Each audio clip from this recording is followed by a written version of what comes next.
Am I the asshole for abandoning my mother-in-law in a parking lot full of watching people?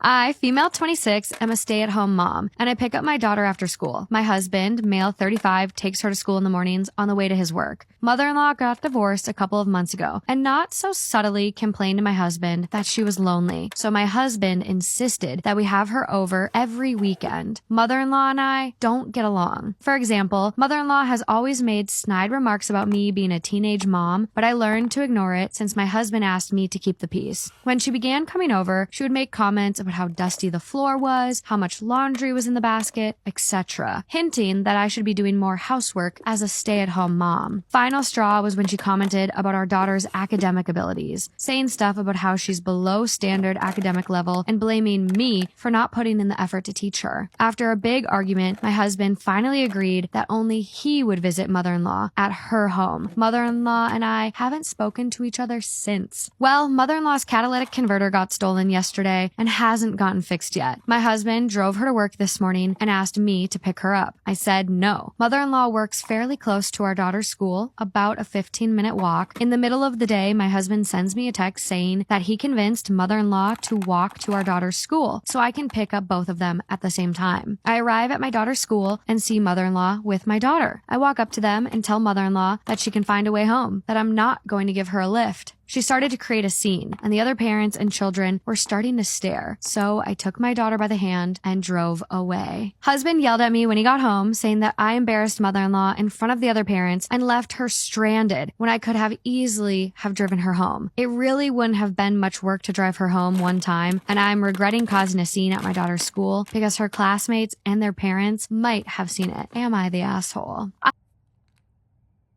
Am I the asshole for blocking my ex when she broke up with me?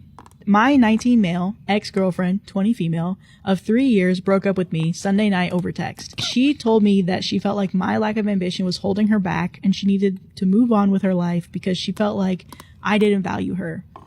When she sent me that, I just sent okay and blocked her and fell asleep shortly after. I did not block her friends and had loads of messages yesterday morning when I woke up. They were asking me to unblock her and to talk to her. My sister, 20 female, is also friends with my ex-girlfriend, and she told me that my ex was hurt by my sudden blocking and that she still wanted to talk to me for closure and wanted to make sure I was okay. I told my sister that I was okay and that I didn't want to talk to my ex, but would like it if she could tell her that I appreciate her checking on me. My sister was not happy with this and told me that it was a hard decision for my ex, and she just wants to talk to me. I again told her that I was fine and that I'd rather not. My sister then told me that I'm acting insanely calm for being broken up with someone that I was with for 3 years. I told her that I was fine. She again asked if I cried, and I told her that I didn't and just fell asleep listening to music. My sister told me that she was concerned about my lack of emotion and told me that my behavior isn't normal. I told her that I'm not obligated to cry over anything, and I think it's weird that she was acting like I was. My sister once again told me that it wouldn't hurt to have one conversation with my ex because she was still worried about me and wanted to stay friends. I once again told her that I was fine and I didn't want to talk to her. She told me that my lack of compassion is psychotic. That pissed me off, so I started ignoring her and eventually she left me alone. This morning when I woke up, my sister sent me a bunch of text messages again, so I blocked her. And because of this, she went and told our parents, and they are upset with me for blocking my ex without communicating first. They said that we've been together long enough and they thought of her as a second daughter. I was just aggravated at this point and told them that I'd appreciate if they mind their business, but they didn't stop, so I told them that I wouldn't hesitate to block them too if they continue, which caused them to stop. They apologized to me and told me they didn't mean any harm, but it just felt like it was inconsiderate of me to block her without talking about it first, but they won't press me to talk to her if I don't want to. And then top comment before we get to the reaction, somebody said, nobody putting the point that she broke up with him via text. A 3-year relationship? What the f-? And then somebody else said, my partner of 12 years broke up with me over text and I blocked him. This is everything I regret doing as a teenager. Regret number 1, lying to my parents. I was a sneaky, conniving teenager, and I would lie to my parents about just about everything. And I regret it because it really messed up the relationship between my parents and I. And the things I would lie about, also regrets. Sneaking out to see boys. I would constantly sneak out of the house to go see boys that I met online that I didn't even know, and I would meet some of them in the middle of nowhere. Like, what was I thinking? Let's just say I wasn't exactly meeting the highest quality of men from the internet. I would often lie about where I was, who I was with, and what I was doing. My parents would literally be worried sick, because after a while, they catch on. I regret being mean to my mom. I had a stage, 13 to 18, where I was just a bitch to my mom. Like, so mean all the time. So ungrateful, disrespectful, just not a good kid. And of course I regret that, especially now. Thankfully, things are much better now. It's rough being a teenager, and I would just take it out on my mom. Dating an older man. Yes, I was groomed, and I know that's a very serious subject, but it's a piece of my life, and I'm pretty open about it. When I was 13, I dated a 19-year-old for, like, majority of my high school years. Oh yeah, everyone at school judged me, and I never saw anything wrong with it until, like, adulthood, and I was like, what the hell? Listen, if you're 13, 14, and you think you're mature enough to date an 18 and 19-year-old, you're not. You're not. I don't care. They shouldn't be talking to you in the first place. Be so careful what you let your kids do online. That's all I can say. That's all I can say. Oh, and by the way, I lied about his age to my parents, so they had no idea for like a long time. And when they found out his age, it all went to shit. As it should. The fact that I knew I had to lie about his age, was that not a red flag enough for me? Like, what? Okay, next one. Being a triad. Okay, in high school, I was a massive triad. Like, needed to be in every club, needed to get straight A's, needed to win all the awards and the scholarships. Insufferable. Insufferable. Rather than actually enjoying being a teenager and being in high school and, like, you know, being a teenager, I, like, tried so hard to be this perfect shining star student. It just isn't worth it, because at a certain point in life, none of that shit matters. I would have rather enjoyed life a little more. I'm not saying studying in clubs aren't enjoyable. There's just other things to life. I regret trying so hard to fit in. I am not someone who fits in, okay? And, like, I'm okay with that. I know that I'm fucking a little out there and, like, obnoxious. Like, that's fine. But when you try too hard to get people to like you, trust me, it backfires, okay? Like, at my high school, if you're not wearing Victoria's Secret and Uggs, you don't fit in. And you literally have no personal identity. How I treated my friends. I used to be an extremely jealous person. I lost some incredible friends because of it. That's my biggest regret. I think about it constantly. But all of those regrets made me the person that I am today. That I would not change. This is about my childhood home in Florida. I lived there for 11 years, and there were a lot of unexplainable things that happened to not just me, but my parents. My parents denied it for a very long time until it reached a point that we couldn't. So, to kind of start at the beginning, when we moved in, there was definitely a shift, like, in the energy of the house, and my dad would often talk about feeling really cold spots. He'd be like, come here, like, feel this area. Does this seem really cold to you? And I think my mom would just write it off. Like, we never talked about it.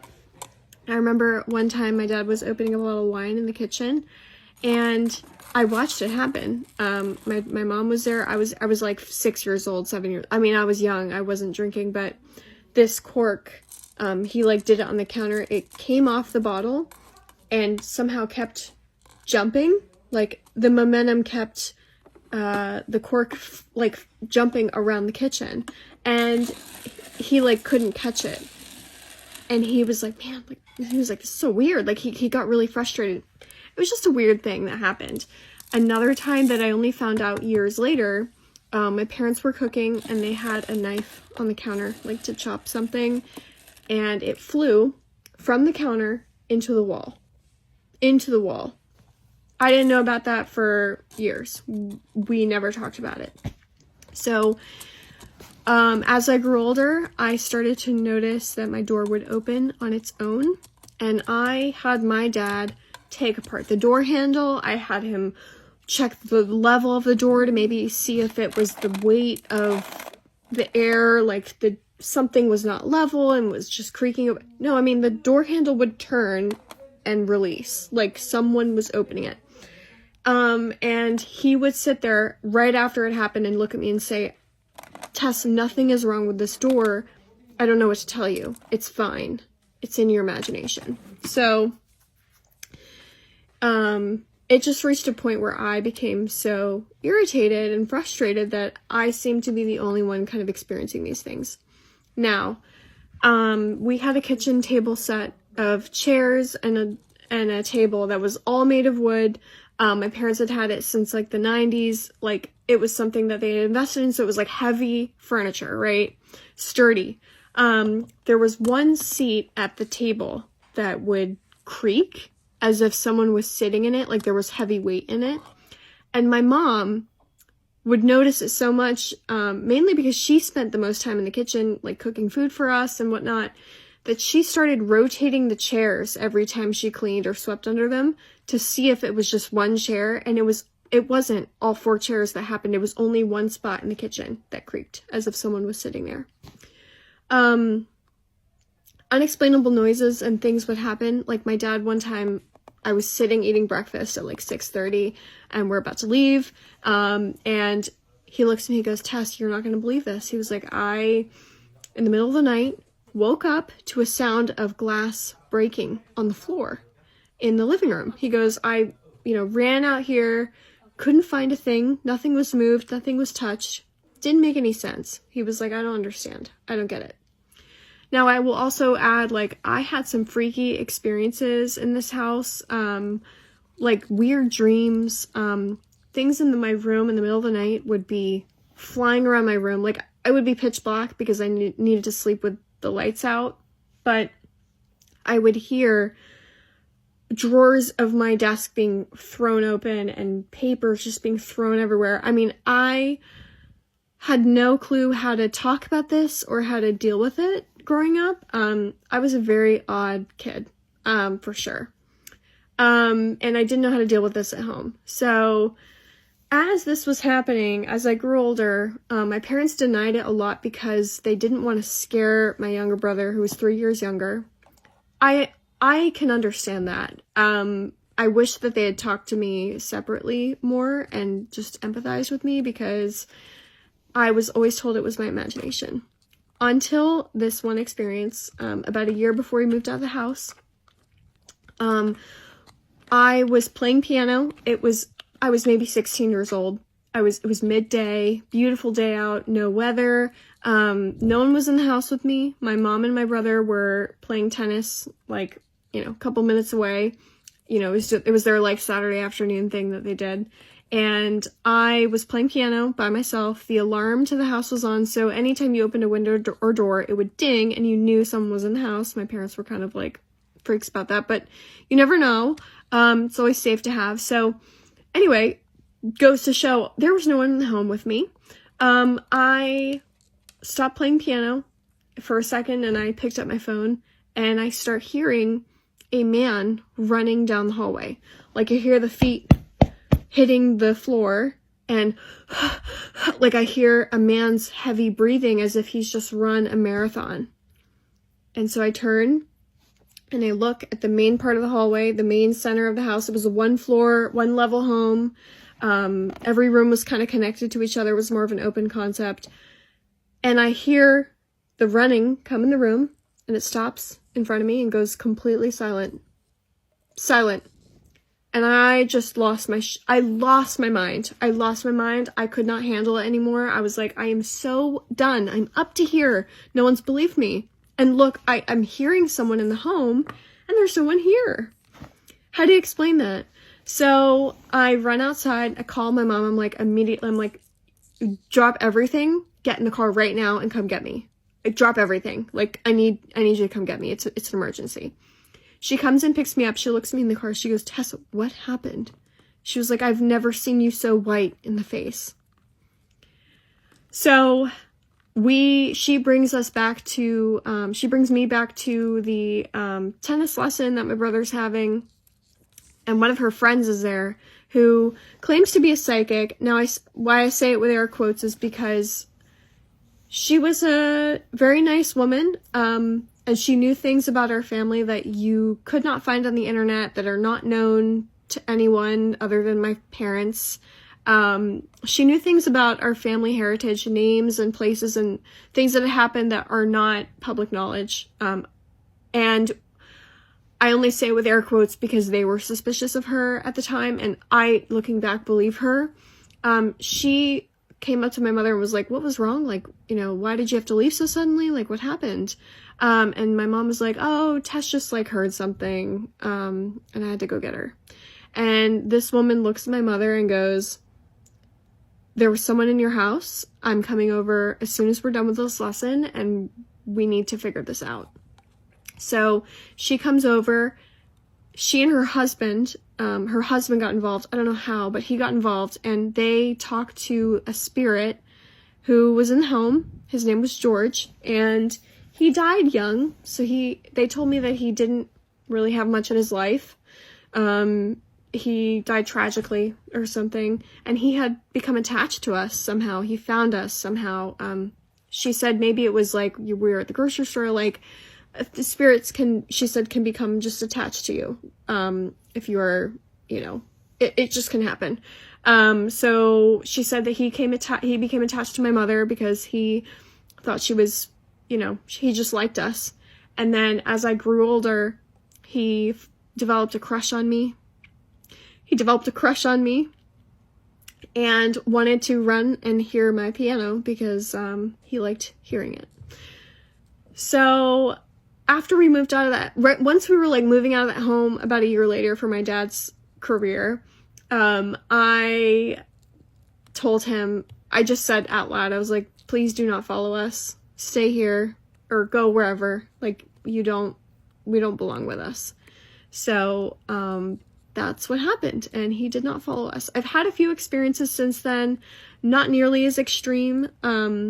But needless to say, it was very traumatic, and looking back, I don't even talk to my parents about it.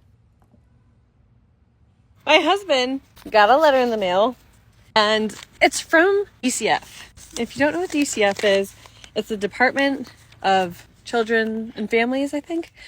Anyways, the letter is basically asking if we can care for a child who can no longer be in their home.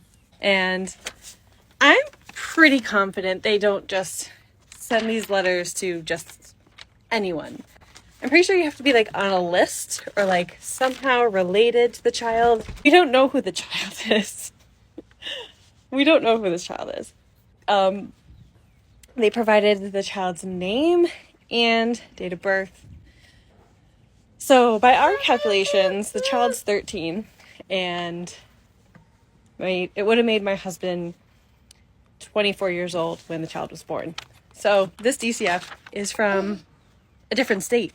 We're not even in the same state. So it wouldn't make sense for them to send it to us unless he had some connection to the child. Nothing through Facebook yet. Nothing through any of the social medias that he has. No one's coming up with that last name. I really don't know what to think of it still. He's coming up in 23andMe. We don't know. We don't know anything. What I do know is that if my husband had a kid and was told about it, he would be there for that child. I don't think it is his kid. I think it must be some type of relative. Here's the update, or part of the update. Still waiting to hear back from DCF. I did call again for the third time. This time I talked to someone. I didn't have them transfer me to the voicemail box. They sent an email to the social worker that's on this case, and they also CC'd the supervisor. I've gotten some questions on how long my husband and I have been together, when this would have happened, if it is a kid of his.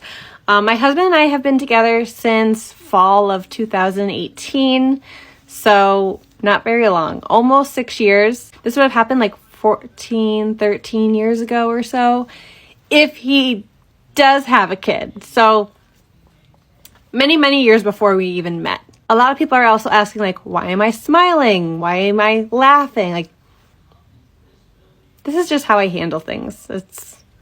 I think it's a trauma response, so don't take it personally. Another question we keep being asked is, are we going to take this child in to care for them?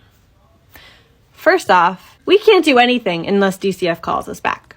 And then secondly, partial reason of why I laugh and why me and my husband kind of like joke back and forth about it is because we're in the process of possibly getting an exchange student to live with us for the school year.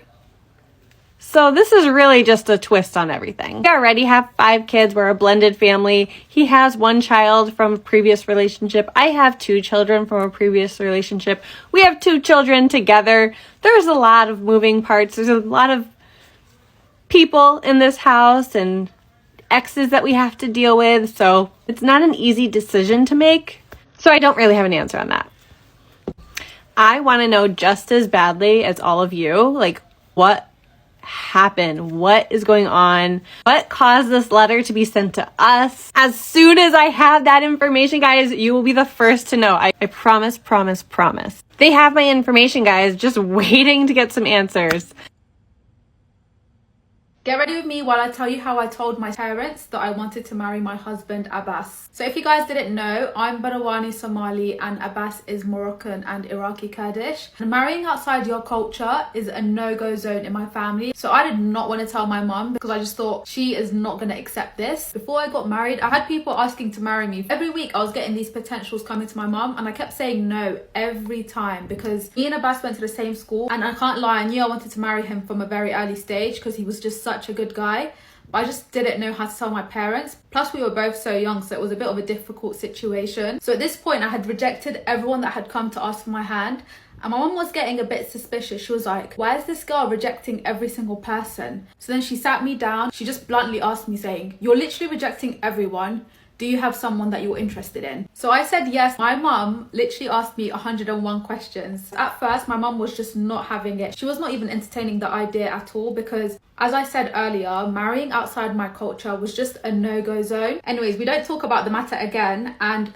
some time goes by and then she carries on bringing me some potentials and I still kept saying no. Then finally my mum just caved in and she was like, if Abbas is a man and he actually wants to marry you, tell him to come chat to your dad. So young Abbas went to his dad and was like, I need to go see Amina's family. And then his dad was like, relax. His family were just not on board because he was too young. He wasn't even finished 6th form. Like, why are you thinking about getting married? Like, sit down. So the same way I didn't give up with my family, Abbas didn't give up with his family either. Like, so while Abbas was trying to convince his dad to come to my house, it was quiet on my family's end. So my mum just thought that me wanting to marry Abbas was a phase and I had finally gotten over it. Anyways, after some time, which felt like forever, his dad finally let him come to my house and I gave him my dad's number and then he messaged my dad. Abbas finally came to my house. He came alone and he met my dad and my dad just asked him a lot of questions to get to know him. And at the end of it, surprisingly, my dad really liked him. During this time, me and Abbas were praying a lot of istikhara. Like, we're asking Allah, like, if this person is meant for me, then please make this process easier, because it was a long process, guys. And then Abbas was supposed to come to my house a 2nd time, but with his dad, but stuff kept happening. Like, every time he wanted to come to my house, something happened. Like, something stopped them from coming. Like, I don't know what it was. I thought that was a sign for us not to get married, I'm not gonna lie. And then finally, months later, he finally managed to come around with his dad and brother, and that whole situation just made me realize that things always happen in Allah's timing. Like, you have to be so patient. And after our families met, literally a week later, we had our nikah. We literally planned our nikah in 4 days, guys. Like, it was the most rushed thing ever. The meeting with the parents was successful, so we thought, what are we waiting for? Like, let's just do our nikah as soon as possible. And now we've been married for literally over a year and my parents absolutely love him once they got to know him. And the fact that he's not from my culture is not an issue at all. Moral of the story to anyone who's in this situation is, make as much dua as you possibly can because only God can help you, and try to just be as patient as you can because it's going to be difficult. I hope that my story has helped someone out there. Am I the asshole for upstaging the bride with an outfit that was approved prior to the wedding? It was my first Western wedding, so I was careful about avoiding cultural gaffe. I'm friends with the groom and asked him for the dress code. It was dressing up to our nines in neutrals and pastels. I have this lovely sari that fit the bill. I sent him a picture and he said it's perfect. 5 months before the wedding, I met the bride with many other of the groom's friends at a bar. I showed her a picture of the sari to ask if it was appropriate. I also told her I'd be happy to buy a new outfit if it wasn't. So whatever, she says, we'll go. She said it was delightful and she'd be glad to have some culture added to her wedding pictures. Day arrived. Friends stayed in the back for the ceremony, so there weren't many eyes on me. For the reception, the bride changed into a gown that could be described as grayish white. It was the same fabric as my outfit. The majority and outer layer of her gown was still white. Only the embroidery was the same color as my sari, and the underneath fabric had a hint of the same gray as mine, thus making it grayish. The groom, his mother, and our friends complimented me for how nice I looked. The groom's mother especially loved it, as she kept coming up to me to compliment me more. She's half Indian and was brought up in the country. She too had worn a sari for the special day, and seeing someone else in it seemed to be sentimental for her. The bride and her bridesmaids, though, were a different ball game. The bride gave me a stank eye. A bridesmaid tried to spill her drink on me. Another commented if my outfit was going to turn out white in the pictures, we're gonna have a problem. When we showed up to get group pictures done, I thoughtlessly ended up standing next to the couple. The bride made moves so that I ended up at the very corner by the time the photographer started clicking. As we stood in a group for the bouquet throwing thingy, the maid of honor asked if I'm going to try to catch it, like I haven't gotten enough attention for the day. On our way back, I asked my friends if my behavior or outfit was inappropriate. They didn't think anything of it, but am I the asshole? My husband got my best friend pregnant 2 weeks into our marriage. Story time. I'm at an absolute loss. I have no clue what to do here. So my fiance Steve and I have been together for 6 years. And we have the most amazing relationship. After being together for so long and freshly married, we thought we'd go crazy and have a bit of fun. So I asked my fiance if he would be willing to have a... Nope. It would be a one-off experience for us both. So we agreed, we had a good chat about it, and I ended up asking my best friend to be a part of it. I thought we were close, we were comfortable with each other, we all knew each other, we respected each other. So fast forward to the night, we all had quite a lot to drink. To be honest, I mean, I don't remember a lot. The whole night just felt like a really, really exciting blur. Anyway, my best friend Amy called me last week and dropped an absolute bombshell. Ended up calling me whilst I was at work and told me that she was pregnant. And she said that she was 99.9% sure that Steve was in fact the father. He was like, oh my God, I can't believe this. I knew this would happen. And I was like, sorry? He goes, yeah, I knew that the would split, but I didn't think anything bad would come of it. Steve, and then to add on top of that, Amy wants to keep the baby. I have no idea what to do in this situation. Am I the astronaut for letting my kids disturb my husband during an important work meeting after he said he would handle them for a day to prove how easy my job is? I'm 31 female and my husband is 36 male. We have 2 boys, a 5-year-old and a 7-year-old. My husband works in an office and he has the option to work for a few days a week from home, but he prefers not to. He says it's easier to focus in the office. I run a small business from home. I don't have a lot of daily work, just some emails and planning, maybe 3 hours a day, but the business does make about 1/3 of our household income. Nice.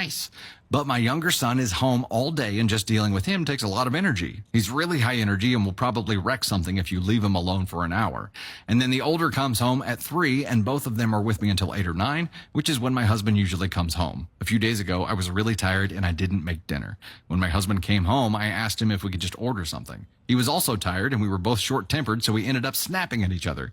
He said I should have at least ordered before he got home and he was hungry. I said I forgot and it's not fair that food is always my problem. He said that I'm home all day and I even admit that I don't have much work to do, so I'm basically a stay-at-home mom and should at least take care of dinner.